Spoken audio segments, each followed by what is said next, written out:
Welcome back to StrategyCast, where smart marketers and bold business thinkers share the plays behind brand breakthroughs. I'm Lori Jones, President and CEO of Avocet Communications. What if flawed strategies aren't the result of bad data, but a misread diagnosis? Today's guest, Marcel Nahm, brings a refreshingly rigorous lens to marketing strategy. Drawing from a career spanning iconic brands like Hershey's and Goddard Schools, he walks us through a discipline-first approach to strategic planning that begins with diagnostics, not comms. We'll talk about the problem with over-indexing on social media, what most marketers get wrong about consumer insight, and the paradigm, performance marketing versus brand marketing. A competitive edge starts with strategy, and strategy starts with knowing how to develop one. StrategyCast is a leading marketing podcast that serves up strategic insights, trends, and tips to help separate your business from the pack. Tune in weekly as host Lori Jones interviews bold marketing leaders who have priceless wisdom and are willing to share. Each episode explores cutting-edge approaches that have proven instrumental in transforming brands into industry trailblazers.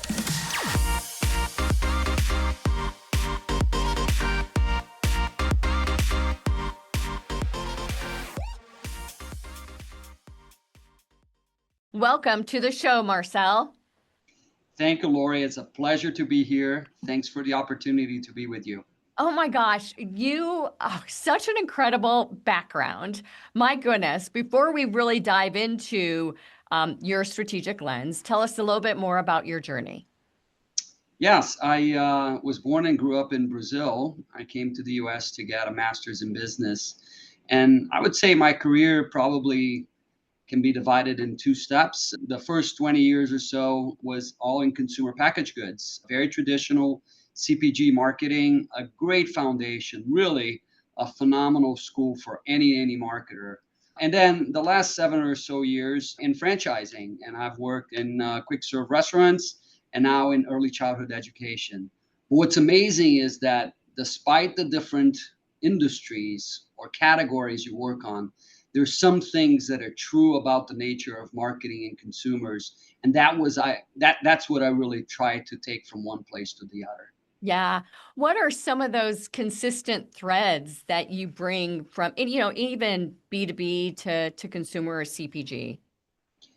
Well, Lori, marketing is all about understanding the wants, needs, and desires of a certain audience, right? And then we create products or services that do a great job satisfying those needs.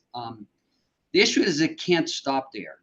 A marketer needs to think about how to price for their product or service, how to generate physical or mental availability, and how to develop a long-lasting relationship with its audience. And what I learned early on is that in order to do these things well, you need to follow a 3-step process. You first start with diagnostics, which is really how you determine the business opportunities. It's sort of the map. And it normally involves a lot of research, understanding markets, products, consumers, brands. And then you translate this diagnostics into coherent strategies, which are really nothing more than choices that we make, right? Right. And for example, if you're in quick serve restaurant business, your strategy could be increase the share of premium beverages among light users of the brand, right? And then finally, these strategies translate into tactics, which is the set of actions and activities that will allow you to achieve your strategies. And this is really where the 4 Ps of the marketing live. This is where comms live. It's in the tactics piece of it, right? Right. What? Yeah. So the diagnostics piece is something very, very important to you. You deploy that no matter what in everything that you're looking at. Where do most people get diagnostics wrong? Because if that's, the platter that's laddering up to everything else, there can be a lot of, construed data. There can be a lot of misinterpretations. There can be data missing, voice of customer, all these sort of things. Where do you feel most people get it wrong? Well, when people get it wrong is just because you determine there is an opportunity or a trend when you do your diagnostics work, it doesn't mean that your organization or your brand is the best equipped to deal with that opportunity or that trend that you spotted. Right. Uh, it could be that, for example, the opportunity is not big enough, right? It's not big enough to your goals and aspirations. It could be that you don't have the assets, the skill sets, the the resources that it takes to capitalize on the opportunity. And it could also be that somebody else is much better equipped to capitalize on these opportunities than you are, and would put you in a vulnerable position. So just because you found something in the diagnostics phase that could be interesting doesn't mean that you need to pursue, right? Right. That's normally where people get it wrong. As I heard once, we have the ability to do anything we want, but not everything we want. And Yeah. it's about choices. And that's what strategy becomes important. Yeah, I love that. And it's such an important quote and line to remember because, as marketers, we get a lot of things thrown at us and a lot of, trends that come about, a new introduction, a new product introduction that may not be working as well as it should. And we've just got to level set and let everyone know, it may need more time or we need to stop. And that takes a lot of this detail in the background to make sure that we level set in that area. Can you share a defining moment when you realized the importance of diagnostics in strategy? Yeah, when I started my career in marketing, I was an associate brand manager. One of my jobs was to evaluate, analyze retail sales data. We used to get it from Nielsen, IRI, right? And in consumer goods, you have a lot of scan data, supermarket data, retail data. And then I had to write a newsletter explaining what had happened that month. I had to write it every month. What happened to our sales, share, profitability. And I would dig in how much of our sales was done on promotion versus full price. Did we gain distribution that month? Did we lose distribution, etc. And then the key was connecting what I've seen in the marketplace to the events and activities that we had planned for that month. It was really then where I started to realize that unless you understand the business in general, the competitive environment, trends, and then connect that to your brand, you will be flying blind, right? If you don't do that, you be flying blind. And as they say, if you don't know where you're going, any road can take you there. And Yeah. that's the importance of diagnostics. Yeah, I love that. It's such, again, an important platform and a basis for us to be able to work from. What role did your time at Hershey shape and really, maintain or having this world view of this topic? Yeah, I spent almost 13 years at Hershey, and I credit it for being the place where I moved from being a good marketer to actually a business leader. And at Hershey, I was fortunate to have had some tremendous mentors, people that believed in me, gave me opportunities, and that's important anywhere you go, right? None of us get to anywhere by ourselves. I was lucky to be surrounded by really competent professionals that challenge me every day. And so it was really a tremendous learning experience for me. Um, Hershey, just as well as Mott's, Dr. Pepper, where I spent some time, were very disciplined in terms of marketing. And CPG companies tend to be one of the best places to learn about marketing because these companies are brand centric. They have tremendous focus on the consumer, and marketing professionals tend to have P&L responsibilities, to be mini general managers, right? And you don't get that everywhere. So that was really important. This is where really I learned that marketers are first and foremost business leaders. And as I increased my exposure to leaders and board members, I understood that one of marketing's most fundamental jobs is to give a brand pricing power and an advantage margin structure. In other words, if marketing is doing its job, a brand should have advantaged pricing structures and advantage pricing powers. So that was really the learning in Hershey and frankly in most of my consumer goods time. How does that change, with some of the brands that you've worked on since then? To me, I think CPG is so wonderful when it comes to the P&L and really having responsibility with that. A lot of project managers with brands have that same sort of responsibility. They may not have the marketing title, although they're in charge of it. They still have that P&L responsibility. How does that transition to most of the brands, most of the marketing positions that are really out in the big world outside of CPG? I mean, is it the same or different, or what is your experience there? Yeah, I think, different industries probably play a little bit differently. But what I'll say is my experiences is when I moved away from CPG, Lori, is I found that a lot of these companies were more operationally driven, supply chain driven, and where I could add a lot of value to the business was bringing this consumer centricity to it. So bringing the again the diagnostics part of it, because the strategy and the tactics are a result of the diagnostics work, with which really require a lot of analysis, research, understanding of marketplace.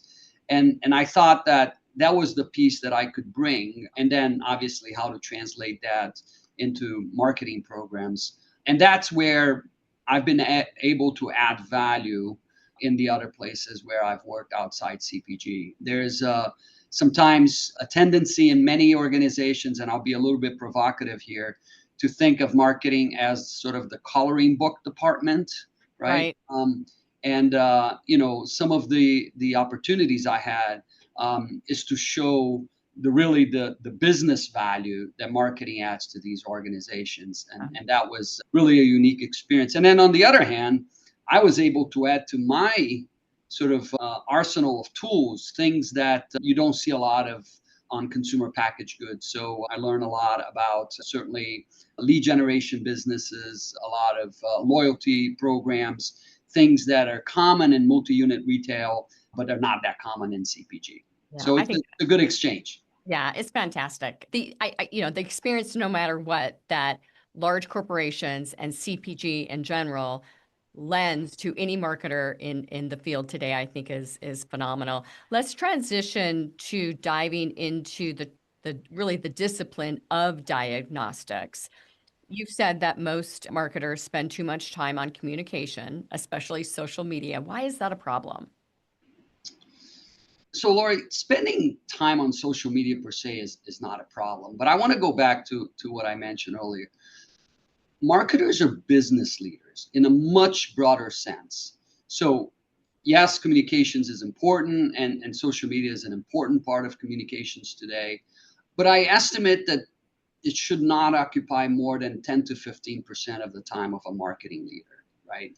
The rest should be dedicated, again, to diagnostics, to strategy, and to the other three P's of I'll argue getting the product offering right, the price architecture right, distribution channel strategy. All of these things have just as big an impact of the business as comms, and perhaps sometimes even more than getting your Instagram Reels creative right. So that's the issue. It's not that there's an issue in spending time in social media per se. I just want to emphasize that the fact that I see marketing as a broader function that have much broader responsibilities than just communications. Yeah, I totally agree. Walk us through what diagnostics rather should look like in a modern marketing organization. Yeah, so diagnostics is the first sort of entry point, right, on your marketing journey, and it involves understanding basically three things. You want to understand the broader economy and the market that you're participating. What are the forces affecting that market? How are they impacting the performance of that market? Is it growing? Is it growing in the future? Is a segment going to grow or not? Right? That's the first part. The second part is understanding the consumer you serve and how they engage in the category, right? When do they engage? With the famous CPs, category entry points, right? When do they engage? What are they looking for, right? And then finally, understanding your brand, the points of parity and the points of difference versus others in the marketplace. You need to collect data either through primary, secondary research, could be segmentation, it could be marketing mix modeling, it could be brand health trackers. There's a lot of tools today that are much more accessible and cost effective than they used to be. And that's the the stage of what diagnostics should look like on an organization. One of my favorite parts of diagnostics that really leads to great, I think, strategic opportunity is differentiation. Yeah. And we've got a POP, point of parity, point of differentiation grid that we build, but we take it one step further. So we've got POP, POD, then POD again, which is point of distinction. Yeah. Still, if you are really doing a great competitive analysis and really, understanding what the intel is regarding the competition and where that then leads the opportunity for the brand, what we find is really there are still overlapping points of differentiation between many, many brands. So leading that into the thought process of a strategic lens surrounding distinction, we believe is an opportunity for most brands, any brand, to really catapult themselves in the marketplace with something that isn't still the same old, just through differentiation. Yeah, and I tend to agree with you, Lori. One of the things that I think are most under-leveraged in brands are their distinctive assets, right? Absolutely. Because and the folks at Ehrenberg Bass Institute talk a lot about this stuff, right? In many categories, it's very, very hard to actually differentiate the product. And there are many, many categories where product differentiation is virtually impossible. But it doesn't mean that you can't be distinctive. Yeah. And leveraging your distinctive assets, be that a jingle, a mascot, a collar, these are assets that tend to have been built over time. They have defined memories with consumers. There's just too many brands that don't spend enough time leveraging their distinctive assets, and it's a shame. Yeah, it really is. And, if you feel they don't exist, find something that is distinct. I mean, find an opportunity, an unmet opportunity in the market that's not there so that you can be distinct. I want to, before we move into some other great insights here that you're going to share, I want to make sure that there isn't confusion between diagnostics and strategy. Would you dive into really the difference between the two real quickly for us? Sure. So in my mind, diagnostics is all about understanding where the issues and opportunities are. Again, it's sort of that map, right? So once you have that map, now you have choices.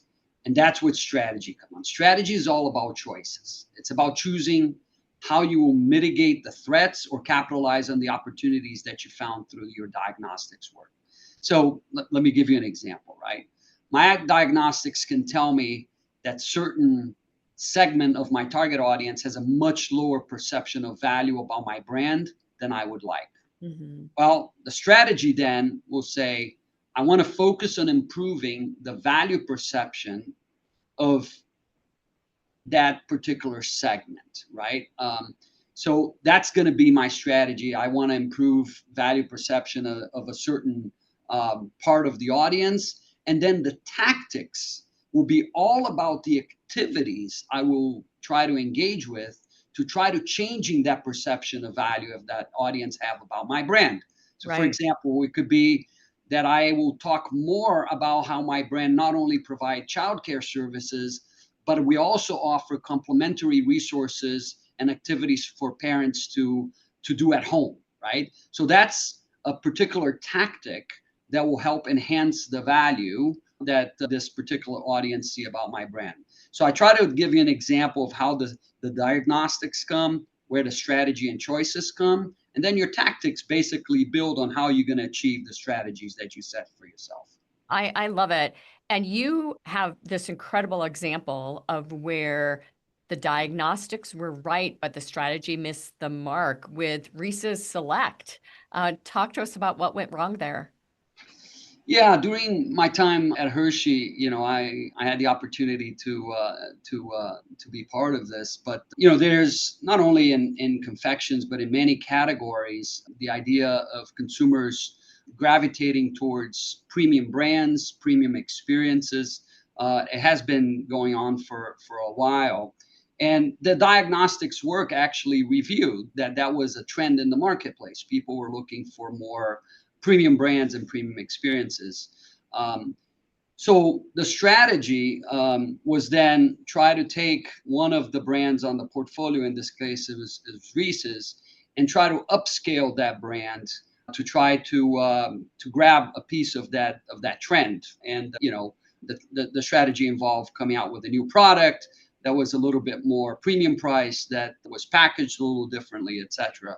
But it was the right diagnostics with the wrong strategy, Right. because simply there was a mismatch between how consumers view the brand and how we were trying to portray it. And that's, again, go back to this idea that sometimes you don't have the right tools Right. to act on your diagnostics, and that was the case Or here. enough money, right? Because sometimes the tendency is, okay, we need to change the mindset. And, if you have a bazillion dollars, you can make that happen. But not everyone has a bazillion dollars to market and change mindset. So you've really got to make sure that you're dovetailing this exactly where it needs to be and not tottering back and forth. Well, and what's ironic is that, I mean, Reese's is such a tremendous trip. It's phenomenal, but part of its appeal is that it's very broad. Yeah. It has a very broad appeal, and boy, so many people would love to have that phenomenal trademark. And the strategy basically tried to do something with it that it was not really what was meant to be. And not surprising, by the way, the company had the right strategy, and later on decided that the best way to pursue it was actually through acquisitions, by Yeah. There you go. buying obviously other trademarks that could premium up, that could play on the upscale market, which is exactly the right thing. Do you have a litmus test for knowing whether or not a strategy truly is viable? Well, yeah, I mentioned that before. I think some of the questions I'd ask myself is, again, size of the prize. Is this large enough to make it worthwhile? Do we believe this will move the needle of the business? Because you can get distracted into Yeah. many shiny new things, right? Not many people doing NFTs or buying real estate in the metaverse these days, right? So it's easy to get distracted, I guess that's my point. Do we have the assets, the capabilities, the resources, the technical expertise to pursue the strategy? And if we don't have it, is it better to acquire that expertise or that capital or that manufacturing technology, et cetera? It could be any of these things, right? It's also, I think, worthwhile think about how would a competitor view if we move into a space, or if we change our strategy into a different space. How would a competitor view, and how would a competitor react to it, right? So I remember when I worked at Mott's, we always thought about what would happen to our core apple juice business if we entered other fruit segments, right? Would other fruit companies retaliate and come into the apple juice business? So I think it is always very, very useful to strat plan a little bit about how would your competitors react to, and can anybody hurt you if you moved into a certain direction, right? So these are some things that come to mind. It's such an interesting point of view. You think, moving forward, but you don't think about the existing brand and the impact that it might have on it. How should marketers assess whether their existing brand or capabilities can realistically support a new direction if they decide to go down it? Yeah, I think brands are very often compared to people. We all heard, brands are just like people, and I think this is probably true in this case. Every brand has an elasticity and ability to stretch. It's just like us, right? All of us can stretch into some areas, but others where it's probably just a step too far, right? I spent some time in my career in a sales function, and I could do that. It was a stretch. I could do that, but I probably could not be an engineer. And I think the same thing is with a brand. A brand can stretch its core attributes, its core associations, but at some point you go a step too far. I think the best example of a brand that can stretch is Arm & Hammer, right? The baking soda brand. Arm & Hammer just have this core functional benefit, which is sort of getting rid of odors in a safe way for your family and your pets, right? So anything that has to do with getting rid of odors in a safe way it's probably a place where the brand can stretch to. And indeed they did. And indeed they did, right? Deodorants and laundry detergents and many other things, right? So some places it's natural, but when that core attribute stops being meaningful in a category, that's probably where your brand can't really stretch anymore. Yeah. It's interesting. We were involved in an acquisition with Arm & Hammer. They purchased Orange Glow, which was a brand that we worked on for a long time. And I think that's such a great example of that elasticity. I mean, it was a stretch for them to go into true cleaning products, and they did it. And it's been very, by the way, they smell nice, but it's been very different for them to really make that transition, but it worked. Yeah, I think again, it's just like people, right? We can stretch to a certain degree. After that, it becomes a step too far. Yeah, I agree. Okay, we're going to shift the paradigm now and talk about something that's really near and dear to your heart: performance marketing versus brand marketing. Where do you fall on the debate between the importance of brand versus performance marketing in driving results? Yeah, this is a great question, Lori, and it's been top of mind in many of the conversations I had with peers in industry forums, etc. I think it's a false choice. The debate was settled many years ago. Les Binet, Peter Fields, a lot of great strategists worked on this. The truth is, you need both. Exactly. You just need both. Yeah. It just depends the channel you're using, what problem you're trying to solve, where in the consumer journey you're reaching the consumer, and so it's not either or. You need both. Now there is a lot of evidence that actually what it's called brand marketing efforts, when done well, can help short-term results. Mhm. It's a little bit harder the other way around with short-term performance helping long-term brand.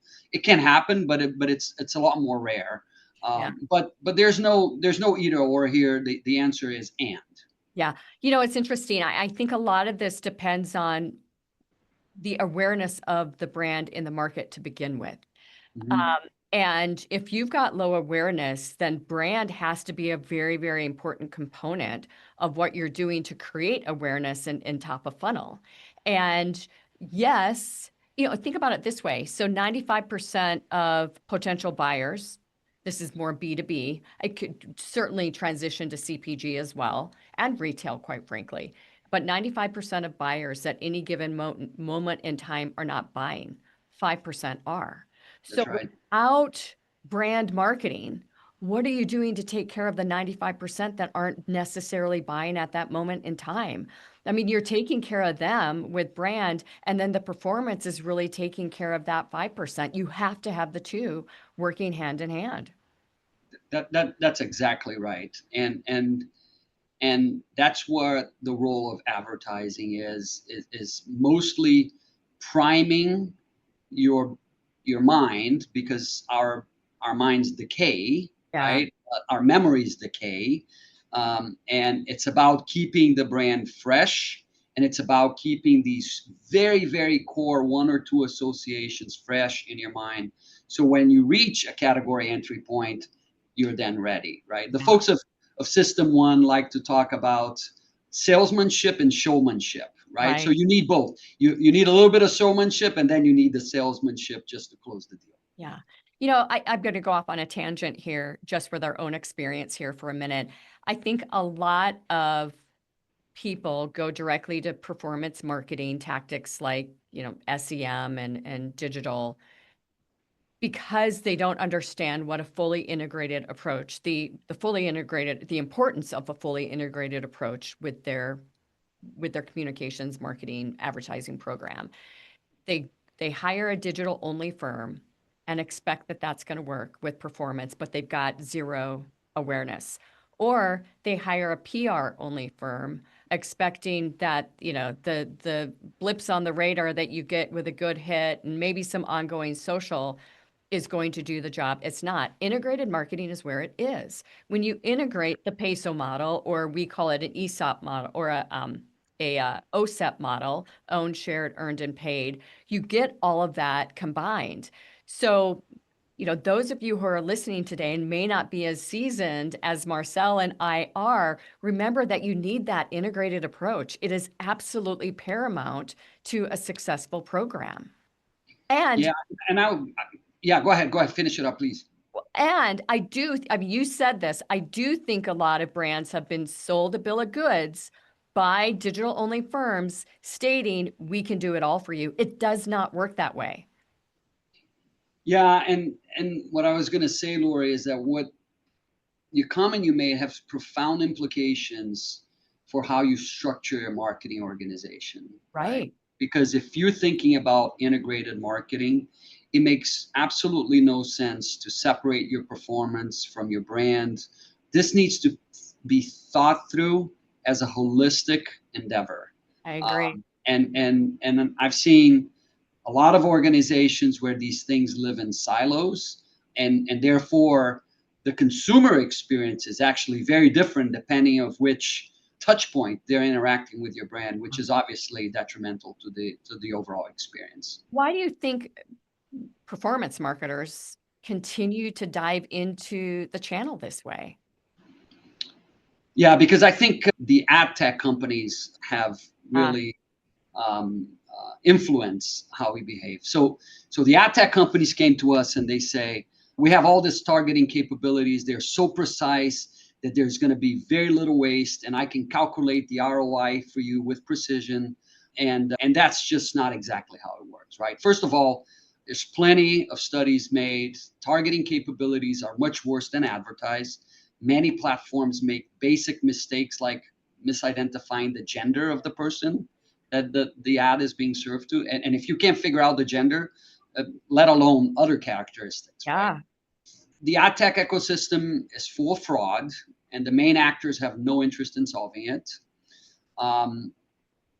ROI calculations are notoriously hard because we need to have an agreement. What is the time frame that we're going to calculate the ROI, right? Is it a month? Is it 6 months? Is it a year? And the other thing that makes it ROI calculation in marketing very difficult is how you determine incrementality. Mm-hmm. What is truly incremental? Again, there's attribution models with different assumptions, but it's a hard thing to do, which it means it's very hard to calculate ROI. I shouldn't say that a marketer should not try to do it, but you should take it with a grain of salt.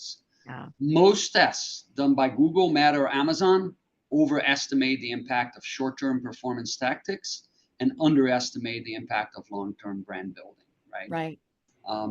And then finally, let's not forget, the media companies that we deal with, mostly Google and Meta, are walled gardens, and they will not share data with us. So they basically grade their own homework. I don't want to give the wrong impression. Having said all that, I'm not against digital. I'm not against advertising social. We do a lot on the business that I'm in. I just think that you need to have an understanding of how the whole thing integrates and what's appropriate, and take it with a grain of salt, some of the data that you're served. Yeah, no, I could not agree more. I think that's incredible advice. So what is your go-to strategy, or go-to approach rather, in this situation when you're really kind of determining what should we be doing now? Yeah, I think that for marketers, we can't forget the basics. And that's what I try to think through and work with my team. Look, what grows a business, and the folks again of Ehrenberg Bass have talked about is physical availability, mental availability. Businesses grow when you serve more people, when you serve them more frequently, which is, by the way, hard to do, or when they pay more for your services. And because you want to serve more people, communications should be as broad as possible, reaching as many people as you can. You mentioned, Lori, 95% of the people are not in the market today. You need to try to reach them. You can't just focus on the 5% in the market today. Yeah. I think we need to use a combination of long-term, emotionally engaging creative, and short-term, sales-driven creative. Both things are important. And finally, when it comes to media, I think that we need to understand when, where, and how our brand is showing up.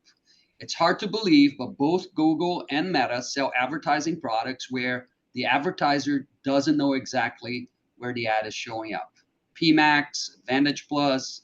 I would recommend people to stay away from these things with very few exceptions, and you try to reach as many people as possible. That's what I recommend. Well, I tell you, your recommendations and insights have been absolutely amazing today. My goodness, we could go on for hours, and we're not even 2/3 of the way through our talk track, so we're going to have to schedule another show at some point. We'll have you back on again, Marcel. Before we leave today, what is one thing that you've learned to be better at that's made a measurable difference in how you lead, work, and show up in your role? This is such a great question. It give me pause to think about, Lori. As I started my career, I want to do my job as best as I could, right? You want to say, okay, what's my job? And I'm going to do as best as I can on that thing, right? But as I developed my career and gained more experience, I learned to be more curious about everything. I listen to lots of podcasts. I follow different people on LinkedIn, and I try to keep an open mind, right? And the latest example is AI. It's changing so fast and has so many applications that it is easy to be scared, but we cannot be afraid of making mistakes. The only fear I have is that, I'm not exploring enough. My team is not exploring enough. So curiosity is perhaps, in my opinion, the most important trait for professionals today. And that's the one thing I try to get better at. I try to remain curious and try to keep learning every day. That's the thing that has changed throughout my career. Well, I tell you, it's such an important one. We have this incredible quote that we use at the agency. The important thing is not to stop questioning. Curiosity has its own reason for existing. And we have that on our mugs at the agency. I love the fact that you brought up curiosity today. It's a tenet that we live by here. And I think all marketers should live by that tenet. It's how we stand the test of time. Look at how tech is changing our industry. Curiosity keeps us relevant and keeps us, the Energizer bunny, right? It keeps us going, and going. I love that. Oh, Marcel, thank you so much for your insights today. What is the best way for our audience to get in contact with you?